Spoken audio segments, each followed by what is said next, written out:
Hi, everyone. This is Mark Plunkett, the pastor of Heritage Presbyterian Church, with another of our 2-minute Bible lessons. In the Old Testament, there's a teeny little book called the Book of Jonah, and it tells one of the most incredible stories in the entire Bible. Now, what happened was God was angry at the great city of Nineveh, and so he told Jonah, I want you to go to Nineveh, and I want you to cry against them, and make sure that they know how unhappy I am. So instead of going that way to Nineveh, Jonah went the other way. He tried to run away from God. Not a good idea. And he got on a boat, and they were sailing out in the Mediterranean, and a storm came up.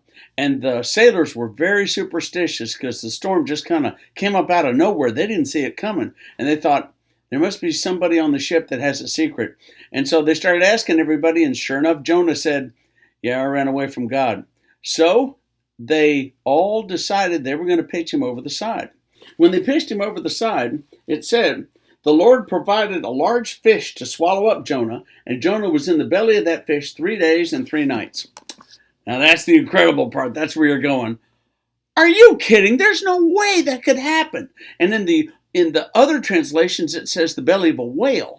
Now, every time I hear that story, I think of Pinocchio and Geppetto and Jiminy Cricket inside Monstro the whale. And they're inside there, and they got their little raft, they got a little fire going and all that other stuff.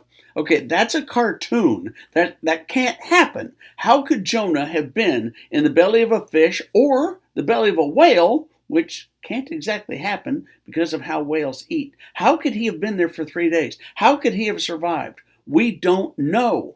And it sounds a little bit too incredible to be true. But is there anything impossible for God? Is there anything that God could not do?